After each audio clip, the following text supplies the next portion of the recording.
یہی حضرت سلیمان علیہ السلام، جانور بھی آپ کی بارگاہ میں رہتے ہیں، جنات بھی آپ کی بارگاہ میں رہتے ہیں۔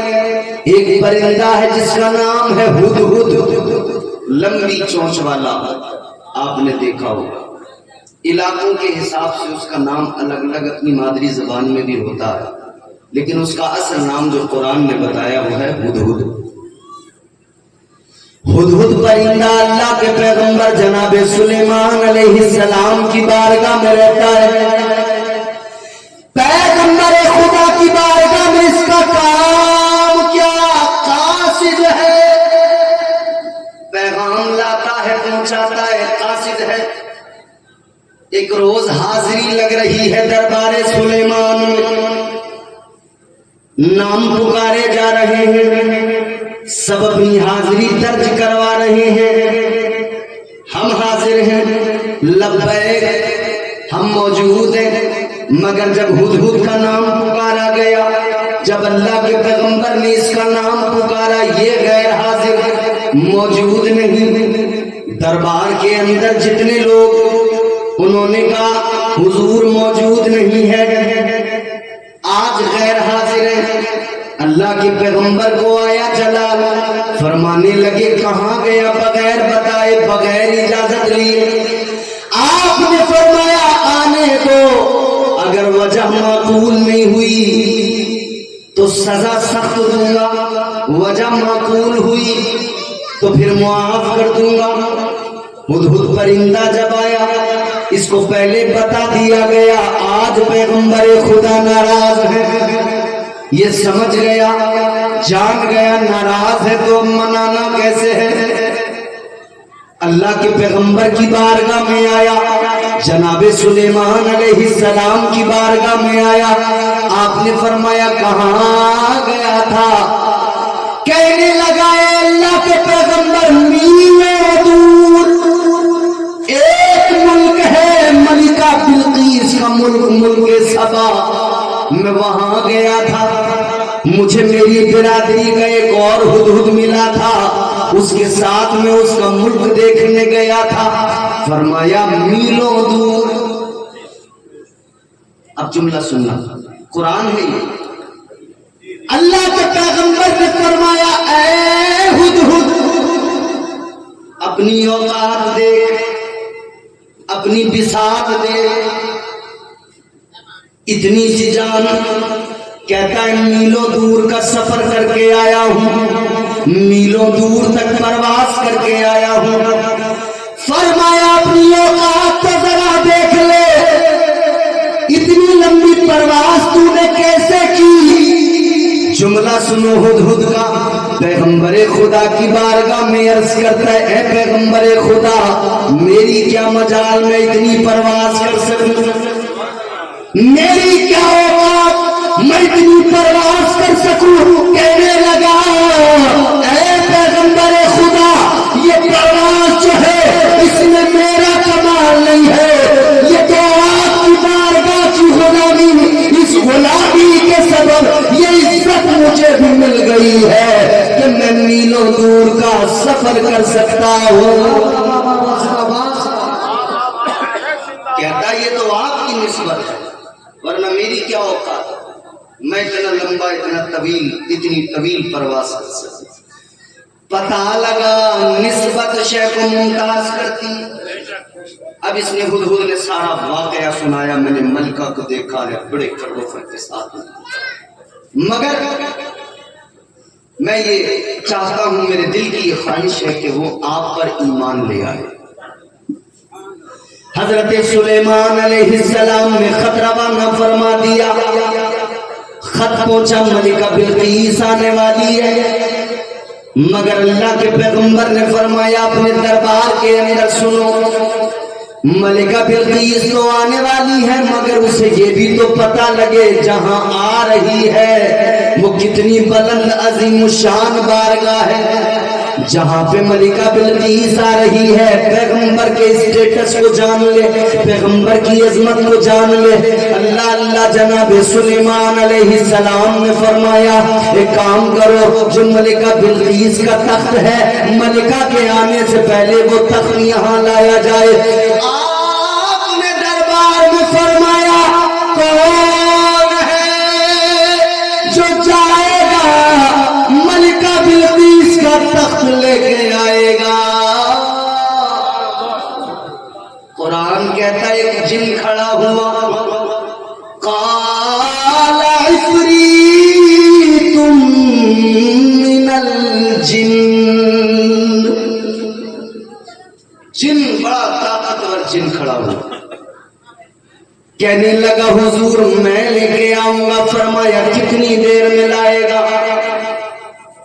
کہنے لگا یہ جو دربار لگا ہوا ہے، جو محفل لگی ہوئی ہے، اے اللہ کے پیغمبر میں لے کر آؤں گا، دربار ختم ہونے سے پہلے پہلے تخت بلقیس لے آؤں گا۔ دربار کتنی دیر؟ آدھا گھنٹہ، ایک گھنٹہ، 1.5 گھنٹہ، 2 گھنٹہ، اتنی دیر تو کہتا ہے حضور آپ کی محفل برخاست ہونے سے پہلے پہلے تخت لے آؤں گا۔ مگر پیغمبر خدا نے فرمایا، جناب حضرت سلیمان علیہ السلام نے فرمایا نہیں، یہ وقت زیادہ ہے اور جلدی چاہیے، یہ زیادہ ہے وقت اور جلدی چاہیے۔ آپ نے فرمایا اور کون ہے دربار میں جو اس سے جلدی لے کر آئے؟ قرآن کہتا ہے اب کی بار میں کوئی جن کھڑا نہیں ہوا، اب کی بار میں پیغمبر خدا کی نظریں جس کے چہرے پہ پڑی وہ آپ کی امت کا ایک ولی تھا، حضرت آصف بن برخیہ ان کا نام۔ آپ کی نظریں چہرے ولایت کو دیکھ رہی ہے، اللہ کے پیغمبر نے آنکھوں میں پڑھ لیا، نگاہوں نے نگاہوں سے بات کر لی، نظر نے نظر سے ملاقات کر لی، رہے دونوں خاموش اور بات کر لی۔ جناب آصف بن برخیہ کھڑے ہو گئے، کہنے لگے اے پیغمبر خدا میں لے کے آؤں گا۔ فرمایا کتنی دیر میں؟ کتنی دیر میں؟ آصف بن برخیہ کہتے ہیں پیغمبر خدا پلک جھپکنے سے پہلے لے کے آؤں گا۔ ایک جن کی طاقت کیا کہتا ہے دربار ختم ہونے سے پہلے لاؤ، مگر ایک ولی کی طاقت کیا ہے؟ اللہ کے ولی کا، اللہ کے ولی کی شان یہ ہے، اللہ کے ولی نے فرمایا اے پیغمبر خدا میں لے کے آؤں گا، کتنی دیر میں؟ کہنے لگے پلک جھپکنے سے پہلے لے کے آؤں گا، پلک جھپکنے سے پہلے تخت بلقیس لے آؤں گا۔ اللہ اکبر کبیرہ۔ حضرت سلیمان علیہ السلام نے پلک جھپکی ہے، آپ نے فرمایا اے آصف بن برخیہ پلک تو جھپک گئی، تخت کدھر؟ حضرت آصف بن برخیہ کہنے لگے اے پیغمبر خدا ذرا بائیں جانب نظر بھی ڈال کر دیکھو۔ جب نظر اٹھا کے دیکھا ملکہ بلقیس کا تخت دربار میں موجود تھا۔ یہ شان ہے خدمت گاروں کی، یہ شان ہے خدمت گاروں کی، سردار کا عالم کیا ہوگا؟ یہ شان ہے خدمت گاروں کی، سردار کا عالم کیا ہوگا؟ ہر کوئی فدا ہے بن دیکھے، ہر کوئی فدا ہے بن دیکھے، دیدار کا عالم کیا ہوگا؟ ہر کوئی فدا ہے بن دیکھے. یہ اللہ کے ولیوں کی شان. اب دیکھو ذرا حضرت سلیمان علیہ السلام میرے آقا کے غلام، ان کو نبوت و رسالت ملی میرے مصطفیٰ کے صدقے میں ملی. ان کو اللہ نے نبی بنایا، مصطفیٰ کے صدقے میں بنایا، رسول بنایا، مصطفیٰ کے صدقے میں بنایا. اللہ نے سلطنت عطا فرمائی میرے مصطفیٰ کے صدقے میں عطا فرمائی. جب میرے آقا کے غلام جناب سلیمان علیہ السلام کی امت کے ایک ولی کی طاقت اور اس کی شان یہ، تو پھر سوچو میرے مصطفیٰ کی امت کے ولیوں کا مقام کیا ہوگا.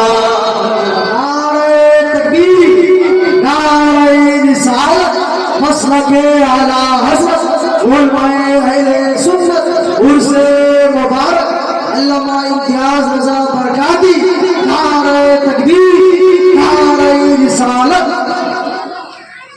وہ ان کی امت کے ولی، ان کی شان. تو اس امت کے ولیوں کا مقام کیا ہوگا؟ اس امت کے ولیوں کا مقام بریلی کے تاجدار نے جب بیان کیا، تاجدار اہل سنت امام عشق و محبت نے جب آپ نے اس امت کے ولیوں کے سردار کی زندگی اور آپ کی عظمت و شان پر نظر ڈالی، تو بریلی کے قلندر نے فرمایا واہ کیا مرتبہ ہے غوث ہے بالا تیرا، اونچے اونچوں کے سروں سے قدم آلا تیرا. سر بھلا کیا کوئی جانے کہ ہے کیسا تیرا، اولیاء ملتے ہیں آنکھیں وہ ہے تلوار تیرا. اس امت کے ولیوں کی شان کیا دبے جس پہ حمایت کا حکم جا تیرا، شیر کو خطرے میں لاتا نہیں کتا تیرا. ان اولیاء کے دامن کو تھامنے کا حکم قرآن میں اللہ نے دیا. سچوں کے دامن کو تھامو، زندگی سنور جائے گی.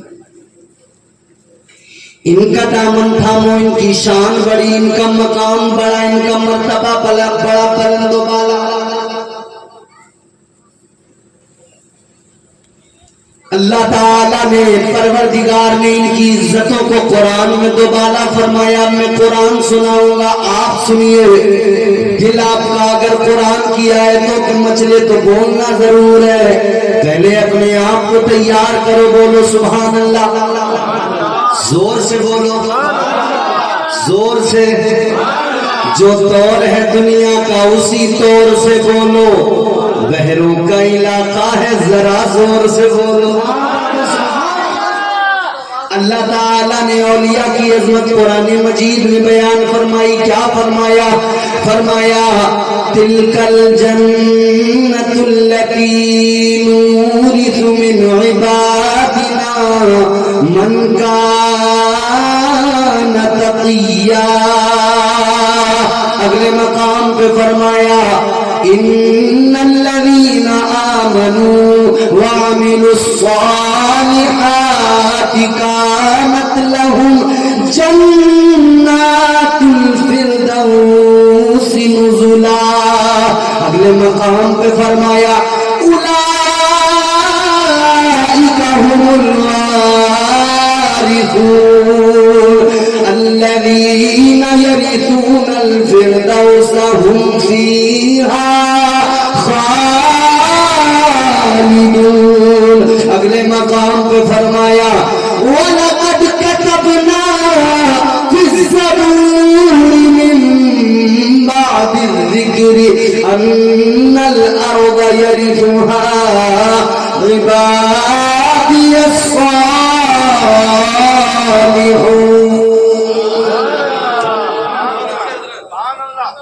آپ سے آ کر کوئی کہے نا کہ کیوں جاتے ہو جمال شاہ بابا کے مزار پر، کیوں رئیس اڑیسہ کی بارگاہ میں جا کر آپ دعائیں کرتے ہو اللہ سے، کیوں ان بزرگوں کی بارگاہوں میں جاتے ہو. کیا ملتا ہے؟ کیونکہ غیرت کے سوداگر بہت ہیں، ایمان کے سوداگر بہت ہیں۔ جب آدمی غیرت کو فروخت کر دے تو پھر وہ وہی کہتا ہے جو اس نے کہا ہے۔ کہا نہ کچھ بے غیرتوں نے، کہا مرنے والا مر گیا مٹی میں مل گیا معاذ اللہ، کہا اللہ کے ولی مر کے مٹی میں مل گئے، اور زیادہ ضمیر کا سودا کیا معاذ اللہ، تو کہا کہ نبی معاذ اللہ ثم معاذ اللہ، کہا کہ مر کے مٹی میں مل گئے، بولیے معاذ اللہ۔ ایسے بے غیرتوں کو ہم بتانا چاہتے ہیں، سنو وہ تمہارا ہوگا جو مر گیا ہوگا مٹی میں مل گیا ہوگا، ہمارا نبی کل بھی زندہ، آج بھی زندہ، صبح قیامت تک زندہ۔ زندگی جس کے در پہ کھڑی ہو وہ خیرات مانگے، وہ میرا مصطفیٰ۔ اور ہم تو یوں کہتے ہیں یا رسول اللہ، تجھ پہ مر مر کے ہوئے سارے جیالے زندہ۔ سبحان اللہ۔ اب اگر زندہ لوگ بیٹھے ہیں تو زندگی کا احساس دلائیں گے۔ تجھ پہ مر مر کے ہوئے سارے جیالے زندہ، تجھ پہ مر مر کے ہوئے سارے جیالے زندہ، تو بھی زندہ ہے تیرے چاہنے والے زندہ۔ کل بھی تھے آج بھی ہیں، کل بھی رہیں گے، کل بھی تھے آج بھی ہیں، کل بھی رہیں گے یوں ہی، فاطمہ زہرا کی آغوش کے پالے زندہ۔ پتہ لگا حضرت جمال شاہ بابا زندہ، رئیس اڑیسہ مجاہد ملت آج بھی زندہ، ایسے زندہ ادھر سے غلام پکارے، رئیس اڑیسہ سنتے ہیں، غلام جائے عاشق کو اپنے دیکھتے ہیں، اور فیض بھی جاری ہو جاتا ہے۔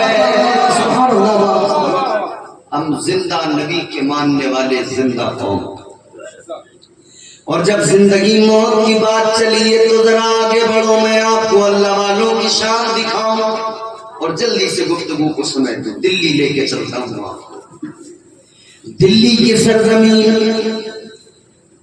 آپ لوگوں میں سے کچھ لوگ تو دلی ضرور گئے ہوں گے۔ دلی جو لوگ گئے جامع مسجد کبھی دیکھی ہے دلی کی؟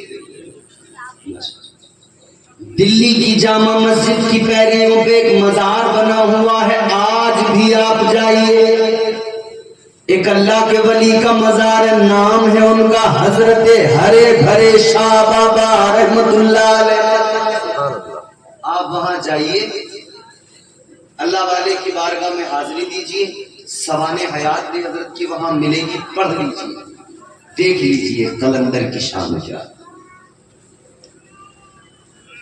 یہ جامع مسجد، یہ ادھر لال قلعہ، قریب ہی ہیں دونوں، اور دور بادشاہوں کا جو مغلوں کا رہا، بادشاہ لال قلعے سے سیر و سیاحت کے لیے نکلتے تھے یا نماز کے لیے، تو لال قلعے سے چلتے ہوئے جامع مسجد تک آتے تھے، جامع مسجد سے پھر لال قلعہ۔ بادشاہ تھا شاہ جہاں، جس نے تاج محل بنوایا۔ آج بھی تاج محل مغلوں کے دور اقتدار کا گواہ بنا ہوا ہے۔ پچھلے دنوں لوگ کہہ رہے تھے، کیونکہ اب ذہنیتیں تبدیل کچھ زیادہ ہی ہو گئی ہیں، اب اپنے کھاتے میں کچھ ہے نہیں تو دوسرے کے کھاتے سے نکال کے اپنے کھاتے میں ڈالنے کی کوشش ہے، کیونکہ اب سائبر کرائم بہت عام ہو گئے نا، کس کے کھاتے سے کب پیسے چوری ہو جائیں پتہ ہی نہیں لگتا ہے۔ اور ہمارے حضرت مولانا منہاج رضا قادری صاحب جھارکھنڈ سے ہیں، جام تاڑا اگر گزر ہو گیا تو خیر نہیں ہے، جام تاڑا اور اس کے اطراف کے علاقے کا سائبر کرائم کے معاملے میں پتہ ہی نہیں لگتا آپ کو آپ کے اکاؤنٹ سے کب انہوں نے مال صاف کر دیا. سمجھ رہے؟ مگر غور کیجئے، انہوں نے کہا کہ یہ جو تاج محل ہے، بولے یہ در حقیقت ہمارے مچھندر بابا کا مندر ہے. آپ نے سنا ہو نہیں سنا، پچھلے دنوں چلی تھی یہ بات. پھر بولے اس کو کھود کر دیکھا جائے گا. ہم نے کہا بیٹا اگر اسے کھود کے دیکھا نا تو مغل شہنشاہ شاہجہاں لیٹا ہے بہت توڑائی کرے گا. چھوٹے گا. بادشاہ شاہجہاں گزر ہو رہا ہے لال قلعے سے جامع مسجد کی طرف، مگر گزرتے ہوئے راستے میں ایک اللہ والے کو پایا، ایک بوریا نشین کو دیکھا، ایک گدڑی کے لال کو دیکھا. نام ہے حضرت ہرے بھرے شاہ بابا رحمت اللہ علیہ. اب وہ راستے میں وہیں پہ بیٹھتے تھے. اچھا، جس سے پہلی کی بات میں آپ کو بتاؤں، بادشاہ نے ایک روز خواب دیکھا. خواب دیکھا کہ بادشاہ چوتھے آسمان پہ پہنچ گیا. اور خواب تو خواب ہے، خواب میں کچھ بھی ہو سکتا ہے. کتنے لوگ تو ایسے ہیں جو خواب میں ودھائک بن جاتے ہیں، ایم پی بن جاتے ہیں، پارلیمنٹ میں کھڑے ہیں، کوئی گاؤں کا مکھیا بن گیا، سرپنچ، کوئی علاقے کا سب سے بڑا امیر کبیر آدمی بن گیا، مگر آنکھ کھلی تو دیکھا اسی ٹوٹی چارپائی پہ ہے جس پر سویا تھا. بادشاہ نے خواب دیکھا، چوتھے آسمان پہ پہنچ گیا. اس نے وہاں ایک عمارت دیکھی، اسے بڑی پسند آئی، بڑی پیاری لگی. چوتھے آسمان پر خواب کے عالم میں عمارت دیکھی، پسند آئی. اس نے خواب میں ہی ارادہ بنایا ایسی عمارت دلی میں بناؤں گا. سبحان اللہ سبحان اللہ. اور اسے شوق بھی تھا عمارتیں بنانے کا.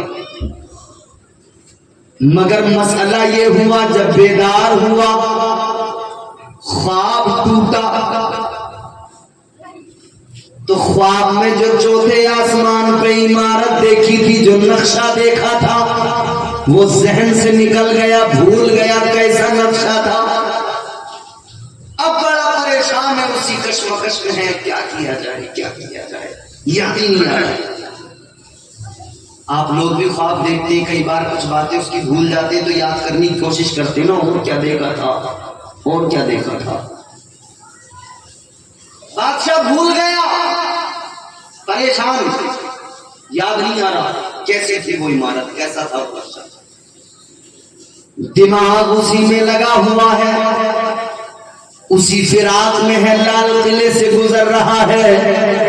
جامع مسجد جب اس وقت میں تھی ہی نہیں، اس طرف سے اس کا گزر ہوا.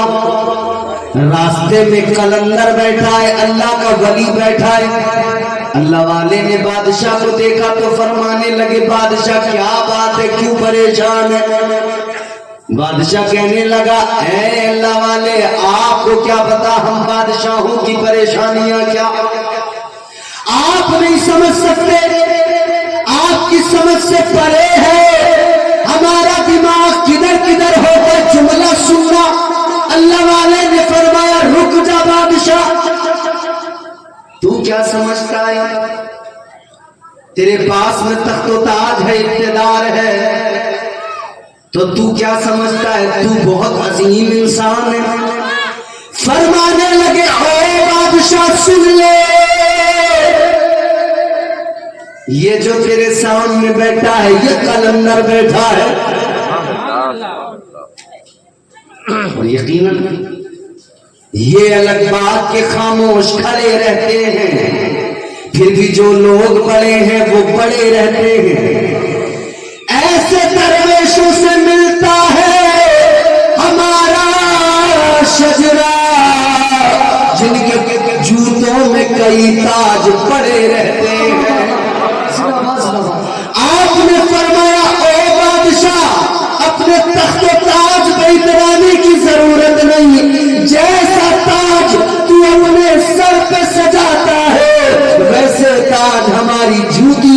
پڑے رہتے ہیں. اللہ اکبر کبیرہ. اللہ والے کو آ گیا جلال. اللہ والے نے فرمایا تو اپنی پریشانی الجھن اور فراق کی بات کرتا ہے, کہتا ہے ہماری سمجھ سے پرے ہے, مگر سن لے تیرے جیسے بادشاہوں کی الجھنیں, بادشاہوں کی پریشانیاں ہم جیسے فقیروں کی ہاتھ کی ہتھیلیوں میں ہوتی ہے. اللہ والے نے جو ہاتھ کی ہتھیلی دکھائی چوتھے آسمان پر, جو اس نے خواب میں عمارت کا نقشہ دیکھا تھا, اللہ والے نے ہاتھ کی ہتھیلی میں دکھا دیا. سبحان اللہ سبحان اللہ. لاجواب لاجواب. بہت اچھے بہت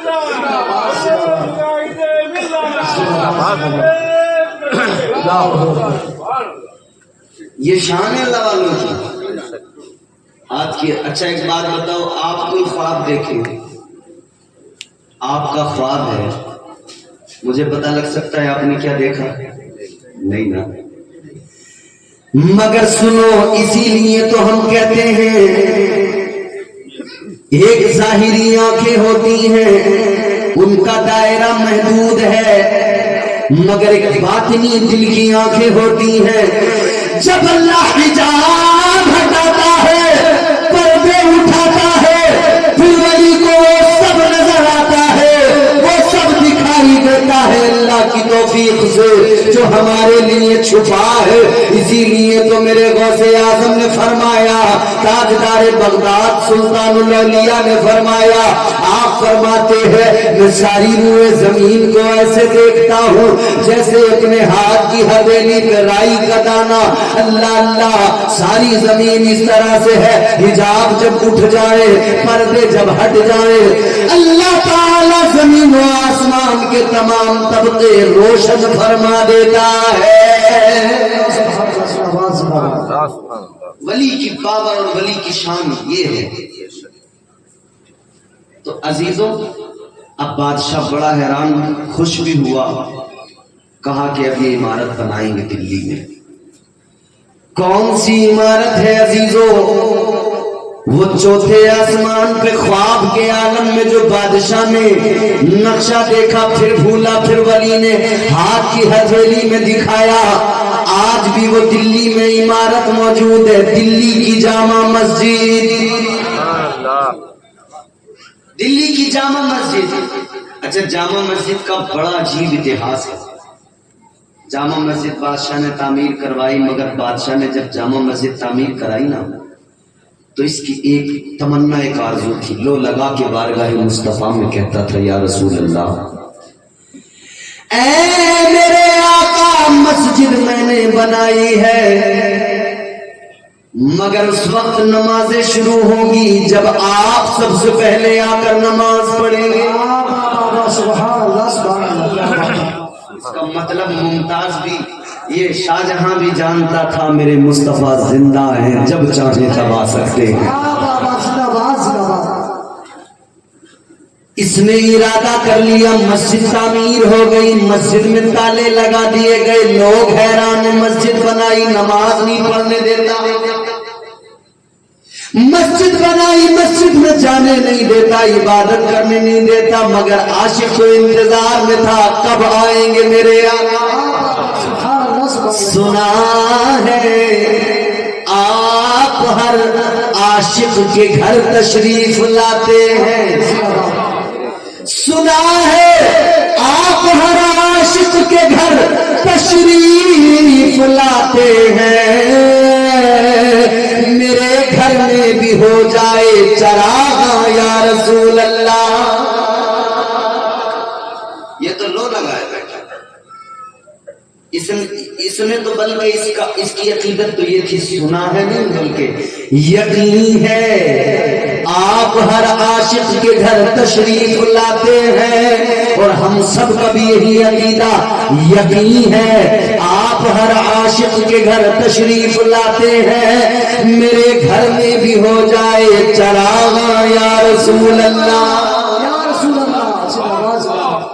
مسجد میں تالا لگا ہوا ہے, منتظر ہے کب آئیں گے آقا, کب آئیں گے آقا, کب آئیں گے آقا. وقت گزرا, دن, 2 دن, 4 دن, 6 دن, 8 دن, ایک روز بادشاہ اپنے محل میں اپنے بستر پہ لیٹا تھا، سو رہا تھا، آنکھیں بند تھی مگر دل کی آنکھیں کھل گئی۔ ادھر اس کی آنکھیں بند ہوئی، قسمت جاگ گئی، قسمت بیدار ہو گئی، خواب دیکھنے لگا۔ کیا دیکھا خواب میں؟ اس نے دیکھا کہ مصطفیٰ جان رحمت تشریف لے آئے۔ اب اس نے خواب میں دیکھا آقا تشریف لائے ہیں، مسجد کی طرف آئے ہیں۔ آنکھ کھلی، دوڑا دوڑا مسجد کی طرف گیا، وزیروں کو بلایا، خادموں کو بلایا، جلدی چلو۔ تالا مسجد کا کھولا، اندر گئے، سب دیکھ رہے ہیں کیا چکر ہے، کیا معاملہ ہے۔ اس نے کہا میرے وزیروں، میرے مشیروں، خادموں، سنو سنو، جس وقت کا مجھے انتظار تھا، جس کے لیے میں بے قرار تھا، جو دل کی تمنا تھی، جو آرزو تھی، پوری ہو گئی۔ کا مطلب کیا؟ کہنے لگا میں نے ابھی ابھی خواب دیکھا ہے، میرے آقا مسجد میں آئے ہیں، آقا نے نماز ادا فرمائی ہے۔ لوگ کہنے لگے، وزیر کہنے لگے، بادشاہ تو کہتا ہے بات صحیح ہے، تو نے خواب دیکھ لیا، مگر کوئی معلوم کرے گا دلیل کیا ہوگی تیرے پاس میں کہ آقا تشریف لائے؟ اس نے کہا دلیل بھی ہے، چلو میرے ساتھ۔ کہنے لگا جب آقا آئے، آقا نے حوض پر وضو فرمایا، ابھی ہم جائیں گے، جا کر دیکھیں گے وہاں پہ پانی گر رہا ہوگا، پانی بہ رہا ہوگا۔ اللہ اللہ جلدی گئے، جا کر جب دیکھا جس جگہ میرے آقا نے وضو فرمایا تھا، ابھی تک اس جگہ پہ پانی بہ رہا تھا۔ بادشاہ نے اس جگہ کو اسی وقت میں خاص کر دیا، کہا یہ جگہ بڑی بڑی پاکیزہ، یہاں بیٹھ کے میرے آقا نے وضو فرمایا ہے۔ آج بھی وہ جگہ دلی کی جامع مسجد کے حوض پہ جاؤ، آپ کو آج بھی ملے گی، جالیاں لگی ہوئی ہیں، سچ کو آنچ نہیں ہوتی۔ آپ جا کر خود دیکھیں، کوئی کہے کہ نہیں جی مولانا تو ایسے ہی بول کے چلے گئے، دلی دور ہی کتنی راجدھانی تیری میری سب کی ہے، چل نہ دلی دیکھ لے۔ دلی کی جامع مسجد کو عظیم الشان عمارت آج بھی بتا رہی ہے، گواہی دے رہی ہے کہ مصطفیٰ جان رحمت جہاں پہ بیٹھ کے آپ نے وضو کیا وہ جگہ آج بھی خاص ہے، جالیاں لگی ہوئی ہیں اور دنیا کو پتہ لگ رہا ہے کہ ہاں مصطفیٰ آئے تھے، مسجد میں وضو کیا تھا، پھر آقا نے نماز ادا فرمائی تھی۔ اب بادشاہ نے اعلان کر دیا، اے دلی والوں، دل کی آرزو میرے پوری ہو گئی، آقا تشریف لے آئے، نماز آقا نے ادا فرما لی، اب مسجد کے دروازے کھول دیے جائیں، اب سب آئے نمازیں ادا کریں۔ نعرہ تکبیر، نعرہ رسالت، عظمت مصطفیٰ، عاشقان مصطفیٰ، عرس جمال شاہ بابا، نعرہ تکبیر، نعرہ رسالت، علماء اہل سنت۔ جلدی بات کو ختم کر لو، یہی اللہ والے حضرت ہرے بھرے شاہ رحمت اللہ علیہ، انہوں نے وہ نقشہ دکھایا، مسجد بنی، عمارت بنی تو مصطفیٰ بھی تشریف لائے، بولیے نا سبحان اللہ۔ ولی کے عشق سے عشق حضور ملتا ہے، ولی کے قرب سے قرب حضور ملتا ہے، ولی کے عشق کا بدلہ ضرور ملتا ہے۔ اللہ اللہ کیے جانے سے اللہ نہ ملے۔ تو تم نے بڑے لوگ دیکھے ہوں گے، یہ تسبیح پیچھے کو ٹانگ کے تسبیح گھومتی رہتی ہے برابر۔ یہ نیا فیشن نکلا ہے تسبیح پکڑنے کا، دنیا یوں سامنے رکھ کے تسبیح کے دانوں پر وظائف کا شمار کرتی تھی، مگر یہ پیچھے کو تسبیح لٹکا کے پڑھتے جاتے ہیں۔ مگر یاد رہے تسبیح کے دانوں پر گن گن کے اللہ کا نام لینے والوں اتنا یاد رکھنا، اللہ تعالیٰ نے راستہ دکھایا ہے، اللہ کے محبوب بندوں کو چھوڑ کر اگر تم رب کی تلاش کرو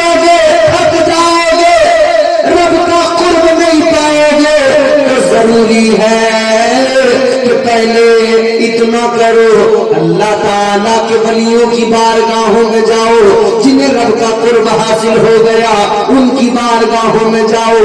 پھر جب تم اپنے مرشد، اپنے پیر، اپنے علاقے کے بزرگ کا دامن پکڑو گے، وہ آپ کو آگے اپنے شیخ تک پہنچائیں گے، پھر ان کے شیخ اپنے شیخ تک، پھر یہ سلسلہ سرکار غریب نواز تک پہنچے گا.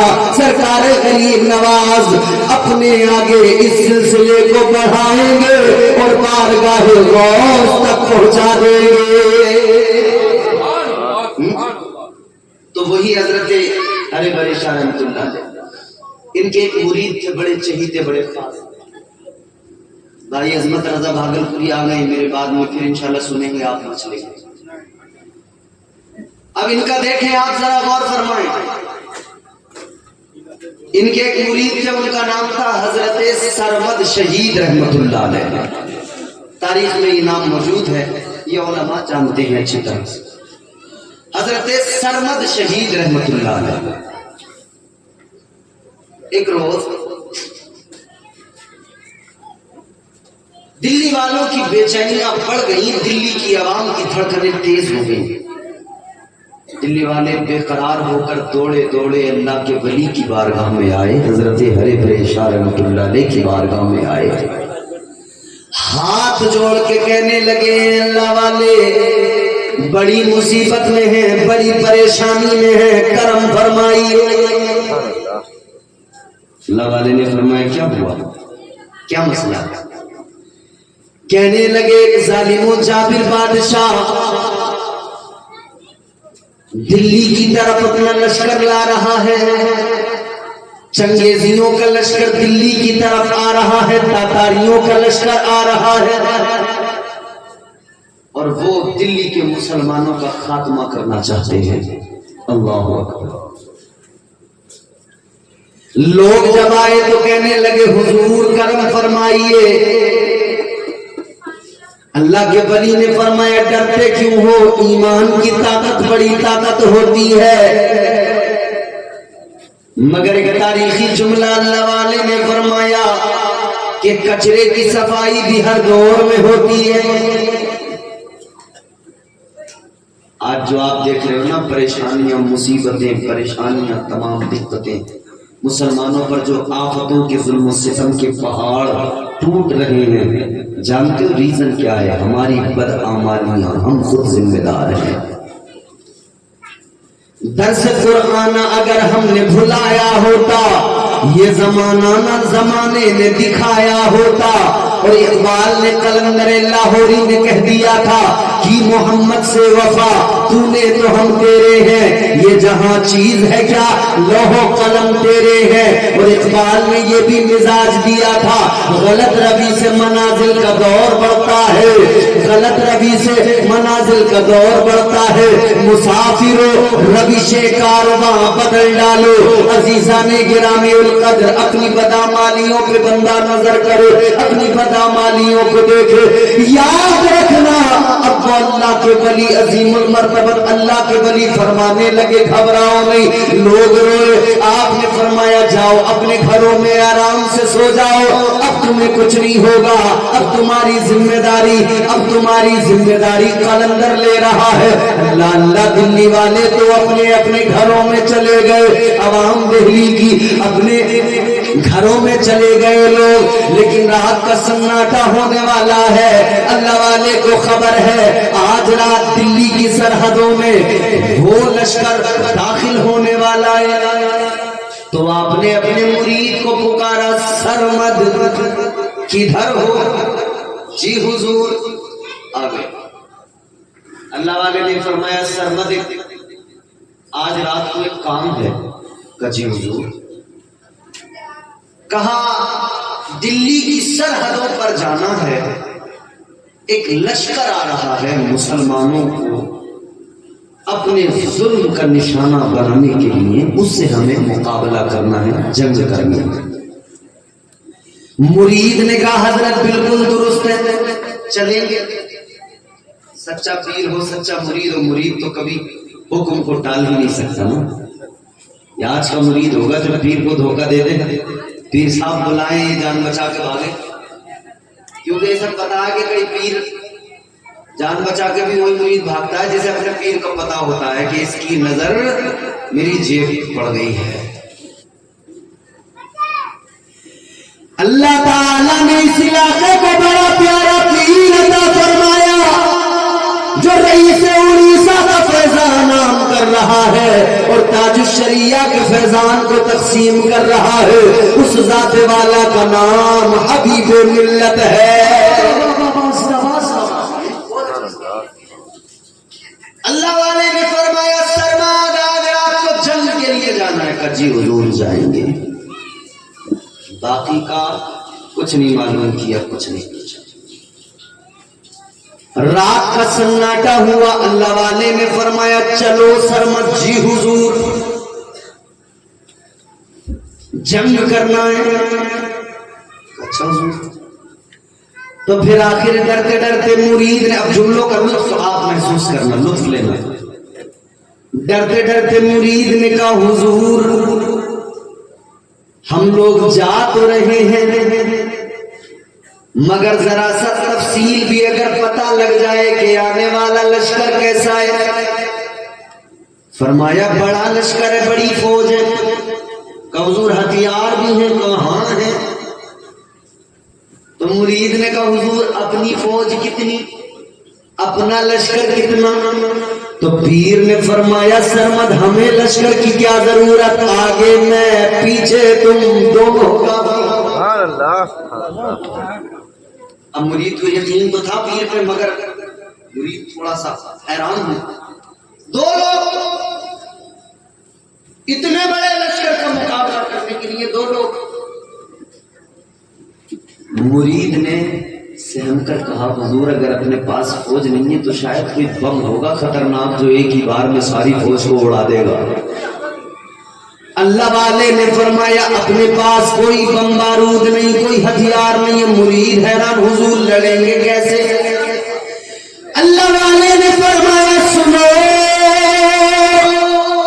یہ جو بادشاہوں کی فوج اور لشکر ہوتے ہیں یہ تلوار سے لڑتے ہیں, انہیں تلوار پہ بھروسہ ہوتا ہے اور ہمیں رحمت پروردگار پہ بھروسہ ہے. حضور کرنا کیا ہوگا یہ تو بتا دیجئے. اللہ والے نے فرمایا کچھ نہیں, میں آگے تم پیچھے.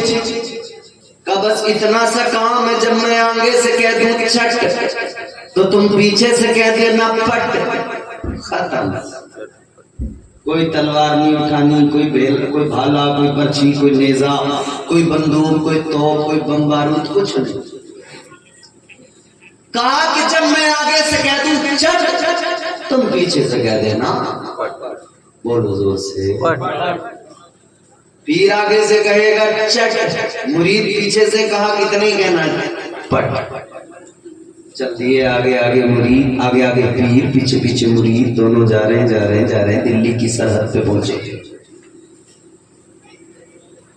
آپ نے جا کر دیکھا تھوڑی ہی دیر میں ایک گرد اڑتی نظر آئی. غبار نے بتا دیا کہ پیچھے سے ایک فوج آ رہی ہے اور تھوڑی ہی دیر میں وہ فوج نگاہوں کے سامنے تھی.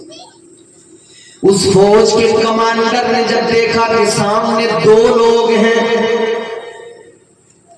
تو پہلے جب لشکر نکلتے تھے فوج جاتی تھی تو آگے آگے ان کے جاسوس بھی چلتے تھے, خبریں پوری دیتے تھے راستے کی. جاسوس نے خبر پہنچائی کہ دو لوگ ہیں راستے میں, تو انہیں لگا کہ شاید سامنے سے کوئی فوج ہوگی, اس کے جاسوس ہوں گے دونوں. بادشاہ نے کہا جاؤ پکڑ کر لاؤ دونوں کو. اس وقت میں جو اس فوج کا سپہ سالار تھا اس نے کہا پکڑ کر لاؤ. یہ آئے کہ چلو, سپاہی آئے کہ چلو ہمارے سپہ سالار بلا رہے ہیں.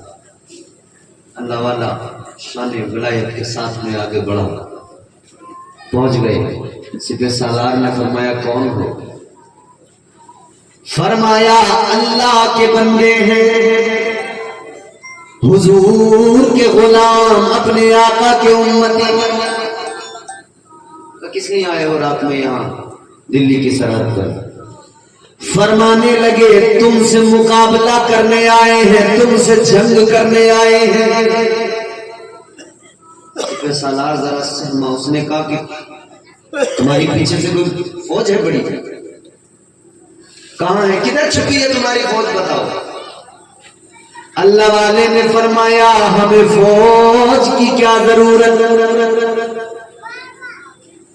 فرمایا ہمارے ساتھ میں کوئی فوج نہیں ہے، ہم تو رحمتوں کی موج لے کے آئے ہیں۔ تو اس نے کہا کہ اچھا تم دو اتنی بڑی فوج سے، اتنے بڑے لشکر سے مقابلہ کرو گے؟ کہاں کریں؟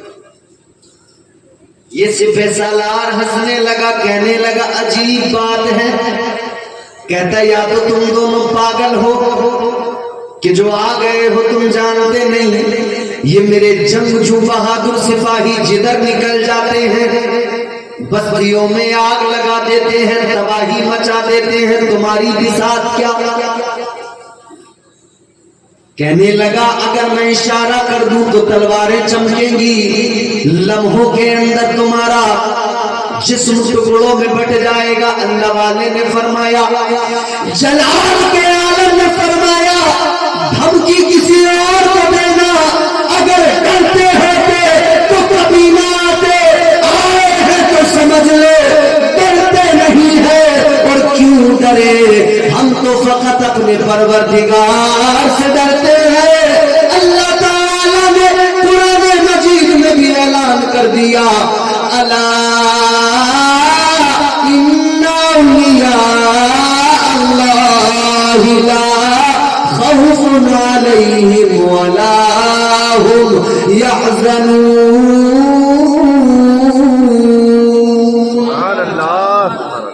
میں قرآن تو خود کہتا ہے کہ ولیوں کو خبردار، اللہ والوں کو کسی کا کوئی خوف، کوئی حزن و ملال نہیں ہوتا ہے۔ توجہ کرو، 2-3 منٹ کی بات ہے، جلدی پورے توجہ اور بیداری سے سنو۔ سپہ سالار نے جب ان کی جرأت کو دیکھا کہنے لگا اچھا کہ لو، سپہ سالار کہتا بھی دکھاتے ہیں تمہیں اپنی طاقت، اپنی فوج کی طاقت۔ سپہ سالار نے ادھر اپنی فوج کے سپاہیوں کو اشارہ کیا کہ آگے بڑھو،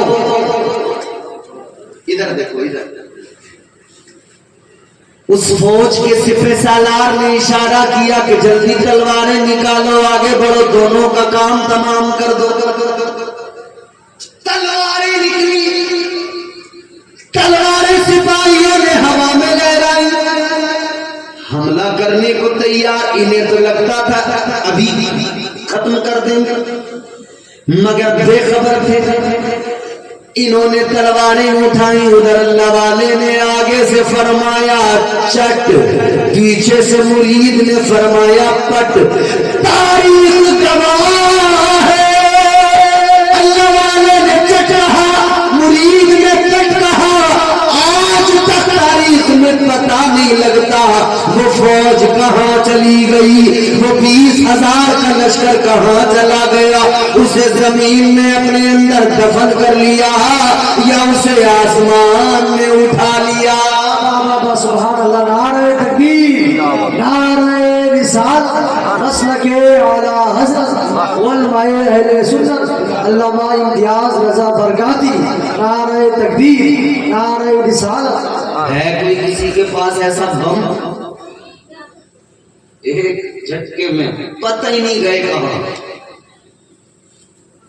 یہ آج جو مسلمانوں پہ بم برسا رہا ہے اسرائیل، یہ جو مسلمانوں پہ ظلم کر رہا ہے امریکہ، یہ جو ہندوستان میں ظلم و زیادتی کر رہے ہیں لوگ مسلمانوں پر، یاد رہے ہمیں تلواریں بندوقیں اٹھانے کی ضرورت بھی نہیں پڑے گی۔ جب کبھی میرے غوث کو چلانا گیا تو آگے سے غوث کہیں گے چٹ، پیچھے سے غریب نواز کہیں گے کٹ، ایک لمحے میں سارے